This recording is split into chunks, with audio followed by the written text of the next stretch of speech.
Hello everyone. तो इस session में हम लोग करंट अफेयर्स देखेंगे अगस्त के महीने का। और करंट अफेयर्स का फॉर्मेट जो है वो मैंने थोड़ा सा चेंज कर दिया है। करंट अफेयर्स पर जो है जुलाई तक ऑलरेडी वीडियो बना हुआ है, आप लोग को देखना है तो देख सकते हैं। उसके अलावा जुलाई के बाद अब इसी फॉर्मेट पे मैं सारे वीडियोस बनाऊंगा। और करंट अफेयर्स करना इसलिए भी ज़रूरी है क्योंकि ये पेंडिंग हो गया था। फिर मुझे लगता है आप लोगों में से कई लोग बिहार को टारगेट कर रहे होंगे, बीपीएससी को, जो कि जनवरी में होने वाला है। और वहाँ पर करंट अफेयर्स का वेटेज जो है वो बहुत ज़्यादा है, ठीक है। तो इसीलिए करंट अफेयर्स को पेंडिंग छोड़ना सही नहीं है। पिछले बार भी 30 क्वेश्चन से ज़्यादा पूछा गया था करंट अफेयर्स में वहाँ पर। तो करंट अफेयर्स को अच्छे से करेंगे, है ना। 150 क्वेश्चन टोटल आता है, आप लोगों को पता होगा। और उसमें से जो है 30 प्लस क्वेश्चन सिर्फ करंट अफेयर्स का ही रहता है। ओके, तो इसीलिए इसको अच्छे से करेंगे। और आपको पता है बिहार में कंपटीशन का लेवल तो आप जान ही रहे हैं। लास्ट टाइम जनरल का कट ऑफ जो है वहाँ पर 108 था, है ना, यानी कि लगभग 72%। ओके, तो स्थिति आप देख ही रहे हैं। तो ये जो पार्टिकुलरली जो इस तरह का हाई वेटेज वाला जो पोर्शन है उसको विशेष तौर पे ज़्यादा अच्छे से करने का ज़रूरत है। सोर्सेज वगैरह मैंने आपको बताया हुआ है ही पहले के वीडियोस में, ठीक है। उसी को फॉलो करेंगे और इसको जो है इस प्लेटफॉर्म को यूज़ करेंगे आप मोस्ट इम्पॉर्टेंट करंट अफेयर्स जानने के लिए, ठीक है। जैसे आप पढ़ लिए हैं, 100 पढ़ लिए, 150 पढ़ लिए किसी महीने का करंट अफेयर्स में, तो आप अगर इसको देखते हैं तो मतलब आपको मोस्ट इम्पॉर्टेंट करंट अफेयर्स जो है समझ में आ जाएगा कि उनमें से इम्पॉर्टेंट क्या है जो 100-150 आप पढ़ाई किए हैं, ठीक है। तो करंट अफेयर्स को बड़े ही अच्छे से करेंगे। ओके, तो 2 पार्ट में मैं रखूँगा, अगस्त सितंबर अक्टूबर अभी जो भी करंट अफेयर्स आएगा उसको। और इन मंथ्स का करंट अफेयर्स विशेष तौर पे इम्पॉर्टेंट है। पिछली बार का भी अगर रिकॉर्ड देखा जाए तो आपका एग्ज़ाम जो है वो दिसंबर में हुआ था और ज़्यादातर करंट अफेयर्स जो है वो आपका अक्टूबर और सितंबर अगस्त इन्हीं सब के राउंड का पूछा गया था, है ना। तो इस पे विशेष तौर पर ध्यान देंगे इन मंथ्स के करंट अफेयर्स पे, है ना। 2 सोर्स हमेशा फॉलो कीजिए। बिहार जैसा एग्ज़ाम में आपको बहुत काम आएगा, कोई भी 2 सोर्स फॉलो करेंगे करंट अफेयर्स के लिए। ओके, और दूसरी बात कि जो चैनल के ही नाम से टेलीग्राम पे एक बना हुआ है चैनल, हालांकि वहाँ पर कुछ कंटेंट नहीं है अभी, लेकिन उस पर आ जाइएगा ताकि कुछ जो है अगर मुझे टाइम नहीं मिला, जैसे अभी काफ़ी टाइम से हेक्टिक हो गया था शेड्यूल, तो थोड़ा सा नहीं बना पा रहा था वीडियो, तो अगर मुझे टाइम नहीं मिलता है तो मैं वहाँ पर भी कुछ आपको कंटेंट दे दिया करूँगा इन केस मैं वीडियो नहीं बना पाया तो। और दूसरी बात, जैसे कि अब बिहार वाला एग्ज़ाम आ रहा है तो कुछ क्विज़ वगैरह करवाएंगे, तो उसमें आपको पहले से मैं वहाँ पर इन्फॉर्म कर दूँगा कि हाँ आज रात को ये क्विज़ होगा, तो उस तरह से आप थोड़ा सा प्रिपेयर करके आ सकते हैं अगर आप फॉलो कर रहे हैं हम लोगों को, तो है ना। तो बस यही छोटा सा मैसेज था। और करंट अफेयर्स को अच्छे से करेंगे, ठीक है। बाकी इस बीच तो आपका रिज़ल्ट भी आया झारखंड का और अपने साथ ढेर सारा न्यूज़ भी लाया, तो वो सब तो अब आप लोग जान ही रहे होंगे, सारा दिन तो वही चल रहा है न्यूज़ में और अखबारों में। तो खैर उस विषय में अभी नहीं बात करते हैं, जो लिमिटेड टाइम हमारे पास रहता है उसमें मैं थोड़ा सा आपको कुछ काम का बता देता हूँ यहाँ पर, ठीक है। तो फिर स्टार्ट करते हैं आज का सेशन। तो करंट अफेयर्स एमसीक्यू फॉर्मेट में पहला जो क्वेश्चन है वो है, an online platform called E source has been developed to tackle the problems in the field of. तो ई सोर्स नाम का जो एक ऑनलाइन प्लेटफॉर्म आया है वो किस क्षेत्र की समस्याओं से निपटने के लिए विकसित किया गया है। ऑप्शंस है tele education, e waste, e governance, tele medicine. तो यहाँ पर करेक्ट आंसर हो जाएगा आपका ई वेस्ट, है ना।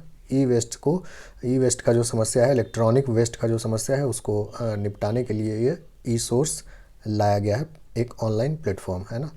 अगर ई सोर्स का बात हो रहा है तो इसको आईआईटी मद्रास के द्वारा डेवलप किया गया है।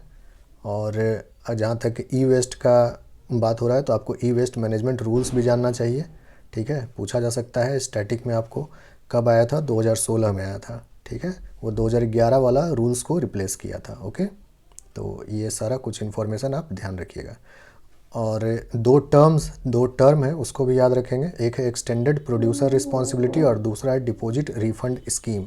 स्टैटिक में आपको पूछा जा सकता है कि ये जो है किस संदर्भ में आपको सुनने के लिए मिलता है, in the context of which of the following you here about this terms, ठीक है। तो ऐसे करके आपसे पूछा जा सकता है, तो ध्यान रखिएगा आपका ई वेस्ट मैनेजमेंट रूल्स से रिलेटेड है ये दोनों। ओके, सेकेंड देखते हैं, only district in India where all the 3 species of crocodiles जो सॉल्ट वाटर, घड़ियाल और मगर, ये तीनों क्रोकोडाइल पाया जाता है, तो एकमात्र जिला वो कौन सा है। तो उड़ीसा है, आपको पता होगा, तो वो केंद्रपाड़ा है, ठीक है। केंद्रपाड़ा जो जिला है वहाँ पर तीनों वेराइटी ऑफ क्रोकोडाइल पाया गया है। ओके, स्ट्रेट फॉरवर्ड क्वेश्चन है। Avani Lekhara has become the first Indian women to win 2 medals in Paralympics.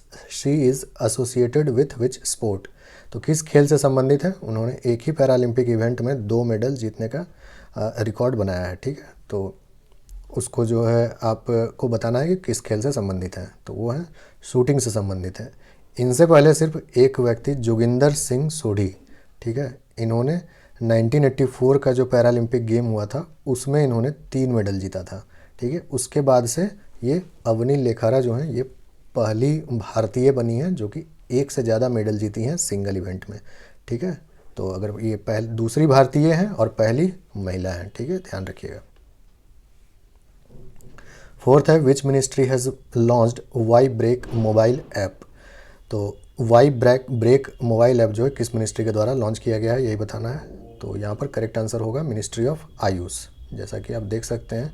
ठीक है, ये योग वगैरह से रिलेटेड है, योग ब्रेक प्रोटोकॉल। देखिए यहाँ पर आप देख सकते हैं। नेक्स्ट है a tool kit in quantum computing has been launched for researchers and students to carry out research in a cost effective manner. It is called as. तो जो टूल किट लॉन्च किया गया है क्वांटम कंप्यूटिंग के field में, उसको क्या कहा जाता है? उसको क्यू सिम कहा जाता है। ओके, क्यू सिम जो टूल किट है इसको लॉन्च किया गया है minister of state for electronics and information technology के द्वारा। सिक्स्थ है government introduced a new registration mark for new vehicles to facilitate seamless transfer of vehicles. It is called as. सरकार ने वाहनों के निर्बाध हस्तांतरण की लिए सुविधा हेतु एक नए वाहनों के लिए नया पंजीकरण चिन्ह पेश किया है। इसे क्या कहा जाता है? तो इसको कहा जाता है भारत सीरीज, है ना, BH। जैसे अलग अलग राज्य में उसका इनिशियल्स होता है, जैसे झारखंड में JH है, BR है, बिहार में उसी तरह एक BH सीरीज अब आएगा। तो ये ऑल इंडिया में जो है वैलिड होगा। ओके, अभी क्या है कि आप 12 महीने से ज़्यादा किसी दूसरे स्टेट में अपना गाड़ी को नहीं रख सकते हैं। ठीक है, मतलब जहाँ रजिस्टर्ड है वहीं पर रख सकते हैं, और दूसरा जगह रखना है तो 12 महीना से ज़्यादा नहीं रख सकते हैं। तो ये सब जो समस्या है ये सब सॉल्व हो जाएगा BH सीरीज के आने से।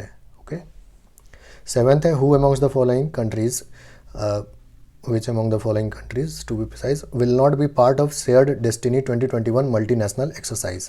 तो shared destiny multinational exercise एक हो रहा है, उसमें से कौन सा देश पार्टिसिपेट नहीं कर रहा है, यही बताना है आपको इन चारों ऑप्शंस में से। तो करेक्ट आंसर इसका हो जाएगा इंडिया।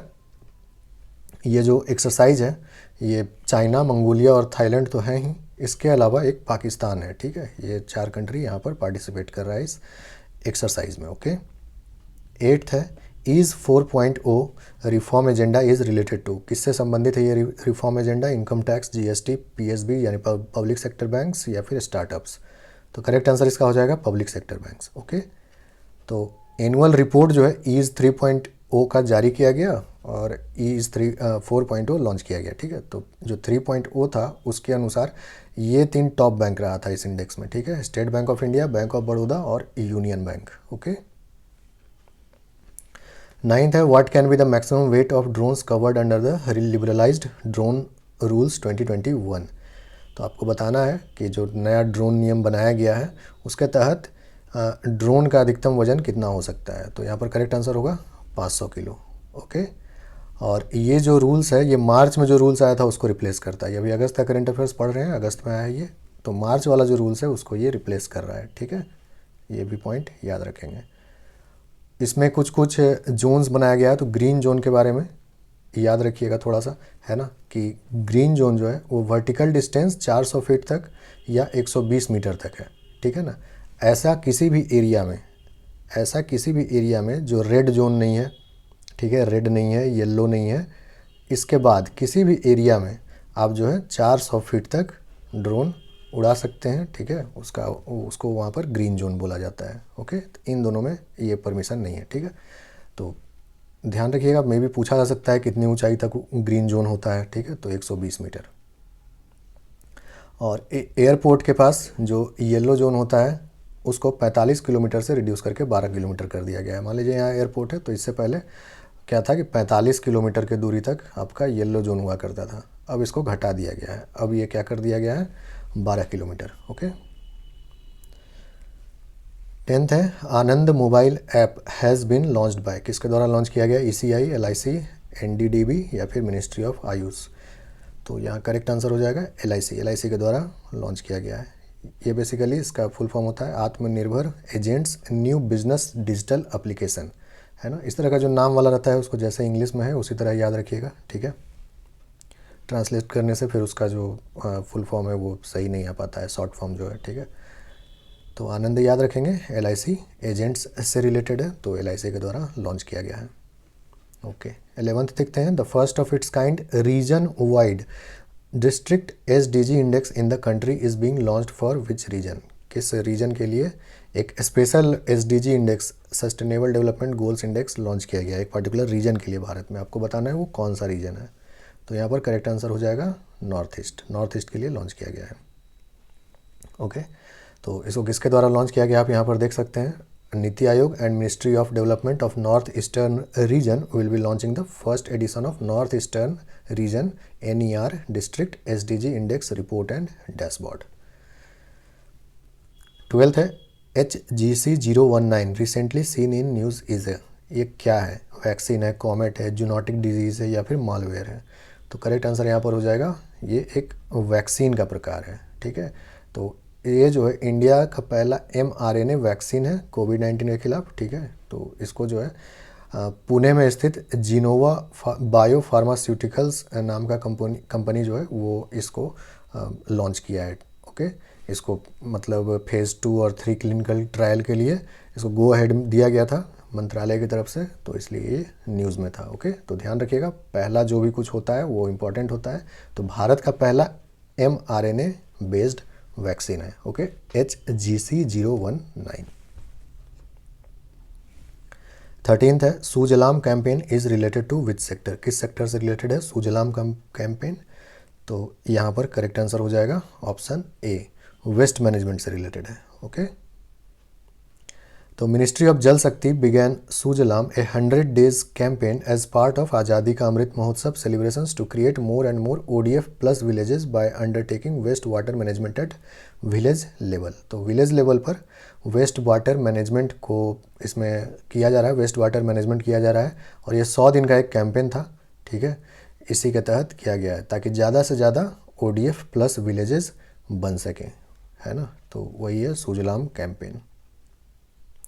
14th है समर्थ स्कीम किस सेक्टर से रिलेटेड है? स्टार्टअप, टेक्सटाइल, कंस्ट्रक्शन या फिर हेवी इंडस्ट्रीज? तो ये रिलेटेड है टेक्सटाइल सेक्टर से। तो मिनिस्ट्री ऑफ टेक्सटाइल जो है इसके द्वारा इम्प्लीमेंट किया जा रहा है, किस लिए किया जा रहा है? तो कैपेसिटी बिल्डिंग के लिए टेक्सटाइल सेक्टर में, है ना। यहाँ पर स्किल भी प्रोवाइड किया जाएगा और साथ ही साथ प्लेसमेंट का भी व्यवस्था किया जाएगा। ओके 15th है which article governs the appointment of जजेज in Supreme Court of India? Article 112, 124, 131 या फिर 142। कई बार स्टैटिक क्वेश्चन पूछा जाता है जो करंट अफेयर से प्रभावित होता है ना, तो ध्यान रखेंगे इस तरह का इम्पॉर्टेंट क्वेश्चन भी। तो आर्टिकल 124 होगा यहाँ पर। और आपको पता है कि पहली बार सुप्रीम कोर्ट के इतिहास में पहली बार जो सुप्रीम कोर्ट है वहाँ पर 3 महिलाओं समेत 9 नए जजों ने पद की शपथ ली, ठीक है। टोटल 9 जजेस जो हैं वहाँ पर ओथ लिए, उसमें से 3 जो हैं वीमेन जस्टिस थी, ठीक है, जज थी। ओके तो ये इसलिए इम्पोर्टेंट हो जाता है, ये आर्टिकल भी याद रखेंगे। ओके 16th ई श्रम पोर्टल किसके द्वारा लॉन्च किया गया है? किसके लिए लॉन्च किया गया है? तो करेक्ट आंसर यहाँ पर हो जाएगा अनऑर्गेनाइज्ड वर्कर्स, यानी असंगठित जो मजदूर होते हैं, श्रमिक होते हैं, उनके लिए लॉन्च किया गया है, ठीक है। इसमें जो अनऑर्गेनाइज्ड वर्कर्स हैं उनको रजिस्टर किया जाएगा और साथ ही साथ इनको अलग अलग तरह का जो सोशल सिक्योरिटी स्कीम्स होता है गवर्नमेंट का, उसको भी इसके थ्रू उनको देने में सुविधा होगा गवर्नमेंट को, ठीक है। तो ई श्रम पोर्टल अनऑर्गेनाइज्ड वर्कर्स के लिए है। 17th है the evacuation effort of India from war torn Afghanistan was named as. तो अफगानिस्तान से भारत जो है नागरिकों को जो निकाल रहा था उस एफर्ट को क्या नाम दिया गया था? ऑपरेशन देवी शक्ति, ऑपरेशन सेतु, ऑपरेशन वंदे भारत या फिर ऑपरेशन सागर? ये चारों जो है हाल में हुआ है ऑपरेशंस, तो ये जो है चारों याद रखिएगा, ठीक है। ऐसे इसका जो आंसर होगा वो होगा ऑपरेशन देवी शक्ति। 18th है who is the chairman of A committee established by RBI on regulation of urban primary cooperative banks. शहरी प्राथमिक सहकारी बैंकों के नियमन पर आरबीआई द्वारा स्थापित समिति के अध्यक्ष कौन है? तो करेक्ट आंसर यहाँ होगा एन.एस. विश्वनाथन। ठीक है, ओके, आई होप आप देख लिए थे। एन.एस. विश्वनाथन है ना। National monetization pipeline estimates aggregate monetization potential of. तो नेशनल मोनेटाइजेशन पाइपलाइन एक लॉन्च किया गया, आपको पता होगा। तो इसके अनुसार जो एस्टिमेट किया गया है कितना मोनेटाइज हो पाएगा एसेट्स, वो है 6 लाख करोड़। ओके, तो बजट 2021-22 इस साल का जो बजट था उसी में इसके बारे में बताया गया था नेशनल मोनेटाइजेशन पाइपलाइन के द्वारा। ठीक है, इसको नीति आयोग के द्वारा डेवलप किया गया है। ओके, ये कोई पाइपलाइन नहीं है। ठीक है, ये पाइपलाइन नहीं है, कहने का मतलब ये एक प्रोग्राम है, एक स्कीम है। ठीक है, इसके तहत जो है अलग अलग जो एसेट्स हैं उसको मोनेटाइज किया जाएगा। ठीक है, उससे आमदनी का एक सोर्स समझ सकते हैं आप, है ना। तो इसके अनुसार जो है 6 लाख करोड़ का एस्टिमेट किया गया है ओवर ए 4 ईयर पीरियड 2022 से 2025 के बीच, है ना। तो ये सब कुछ फैक्ट्स याद रखिएगा इसके बारे में। ये 4 साल के लिए है, 2022 से 2025 के बीच 6 लाख करोड़ का है, ये भी पॉइंट याद रखेंगे। India's first smog tower has been built at. तो पहला स्मॉग टावर इंडिया का कहाँ पर बनाया गया है? तो ऑफ कोर्स दिल्ली में, है ना। कुछ इस तरह का दिखता है। ठीक है, एयर जो है यहाँ से एंट्री होगा, फिर एयर यहाँ से जो पोल्यूटेड एयर है यहाँ से आएगा और जो क्लीन एयर है वो नीचे से फिर बाहर की तरफ उसको छोड़ा जाएगा। ठीक है। NTPC has built India's largest floating solar PV project photovoltaic project at its Simhadri thermal power station it is located as.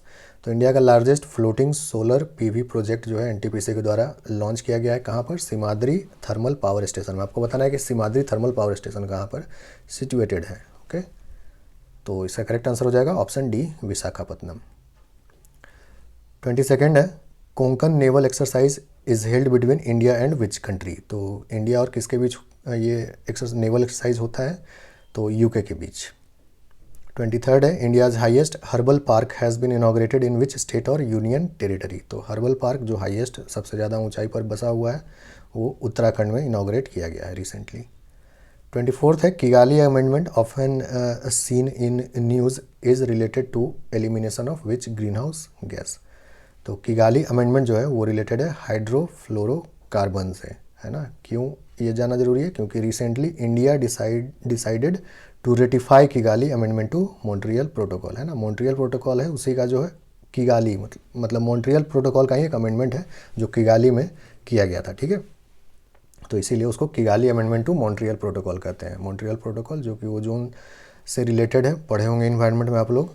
Okay, तो इसी में हाइड्रोफ्लोरोकार्बन्स को जो है एलिमिनेशन से रिलेटेड था ये किगाली एग्रीमेंट। ओके,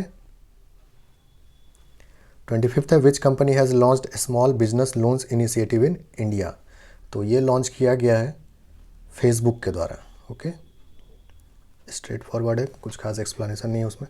उभरते Sitare fund has been set up by, ये इंपॉर्टेंट है, इसको याद रखिएगा। तो ये उभरते सितारे फंड जो है ये इस्टेब्लिश किया गया है एक्जिम बैंक और सिडबी के द्वारा।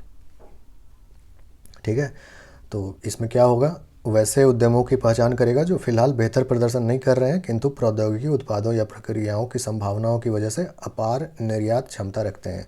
यानी करेंटली हो सकता है बहुत बेहतर परफॉर्म नहीं कर रहा हो, लेकिन आगे आने वाले समय में उससे उम्मीद किया जाता है कि वो सब स्टार्टअप्स या वो सब जो आपका जो भी क्या कहते हैं उसको कंपनी है या फिर फर्म है वो अच्छा परफॉर्म करेगा आने वाले समय में। ओके, 27th है what is the financial outlay of national mission on edible oils oil palm. तो इस पर जो फिनेंशियल आउटले रखा गया है वो है 11,040 करोड़ रुपए का, है ना। तो इम्पॉर्टेंट है, इसको भी याद रखेंगे। तो यहाँ पर स्पेशल फोकस दिया जाएगा नॉर्थ ईस्टर्न रीजन पे और अंडमान एंड निकोबार आइलैंड पे। एक सेंट्रली स्पॉन्सर्ड स्कीम है ये, national mission on edible oils oil palm. 28th है which ministry has recently launched Vriksharopan Abhiyan 2021। तो करेक्ट आंसर होगा मिनिस्ट्री ऑफ कोल। 29th है who has constructed a composite financial inclusion index to capture the extent of financial inclusion across the country. तो इसका correct answer होगा RBI. Recently tested Hindustan 2028 is a, तो हिंदुस्तान 228 जो है वो क्या है जिसका रिसेंटली टेस्ट किया गया था? ये एक पैसेंजर एयरक्राफ्ट है। What is the proposed investment in PM national master plan, जिसको कि गति शक्ति नाम दिया गया है। तो इसमें प्रपोज्ड इन्वेस्टमेंट कितना है? 100 लाख करोड़। ओके, 100 लाख करोड़। तो ये क्या है? नेशनल इंफ्रास्ट्रक्चर मास्टर प्लान है, ठीक है, जिससे कि आपका 15 अगस्त 2021 को अनाउंस किया गया था इसके बारे में, ठीक है, प्रधानमंत्री के द्वारा। तो ये बेसिकली इंफ्रास्ट्रक्चर से रिलेटेड है। 32nd है, bye which year the rice available under all the government schemes will be fortified. इसका भी अनाउंसमेंट सेम डे किया गया था। तो इसको जो है अब जो भी गवर्नमेंट स्कीम्स के तहत राइस अवेलेबल है उस सबको फोर्टिफाई करके ही अब दिया जाएगा, ठीक है। तो टारगेट रखा गया 2024 तक ये काम कर लिया जाएगा। ओके, तो देख सकते हैं आप, prime minister Shri Narendra Modi on 15th August 2021 announced the fortification of rice distributed under various programs including the PDS and midday meals in school by 2024. 33rd है, which of the following missions was announced by PM Modi on 15th August 2021? तो again 15th अगस्त को काफ़ी कुछ announcement हुआ था, सारे को ध्यान रखिएगा, ये इंपॉर्टेंट हो जाता है जब कोई इंपॉर्टेंट ओकेजन पे इस तरह का अनाउंसमेंट होता है ना। तो उस दिन इनमें से नेशनल हाइड्रोजन मिशन जो है उसके बारे में अनाउंसमेंट किया गया था। India has set an ambitious target to become energy independent by which year. तो किस साल तक भारत जो है बिल्कुल ऊर्जा स्वतंत्र, यानी किसी पे निर्भरता नहीं रह जाएगा, सेल्फ सफिशिएंट हो जाएगा। तो 2047 तक ऐसा टारगेट सेट किया गया है ना। 35th है, recently designated Ramsar site Sultanpur, हाल ही में जो है सुल्तानपुर नामक एक रामसर स्थल नया डिजिग्नेट किया गया है, किस राज्य में स्थित है ये आपको बताना है। तो करेक्ट आंसर इसका होगा हरियाणा। रिसेंटली जो है 4 नया रामसर साइट जो है उसको डिजिग्नेट किया गया, मतलब 4 नया साइट को रामसर साइट डिजिग्नेट किया गया है। ओके, चारों याद रखिएगा। थोल जो कि गुजरात में है, वधवाना जो कि गुजरात में, अगेन सुल्तानपुर हरियाणा में है, और विंडबास जो है वो हरियाणा में है, ठीक है, यानी 2 गुजरात में है, 2 हरियाणा में है, चारों याद रखेंगे। तो ठीक है, फिर आज का सेशन यहीं पर एंड करते हैं। करेंट अफेयर्स थोड़ा 2-3 वीडियोस में कर दूंगा ताकि आपका अगस्त और सितंबर कम से कम अभी ख़त्म हो जाए, फिर नेक्स्ट मंथ जो है नवंबर वाला भी करवा दूंगा, है ना, अक्टूबर और नवंबर का। तो फिर एंड करते हैं आज का सेशन यहीं पर। वो जो मेंस वाला मैं प्रैक्टिस सेशन करवा रहा था वो जैसा चल रहा था चलता रहेगा धीरे धीरे, है ना, उसको एक साइड से करते रहेंगे। ओके देन, मिलते हैं फिर अगले वीडियो में। Thank you.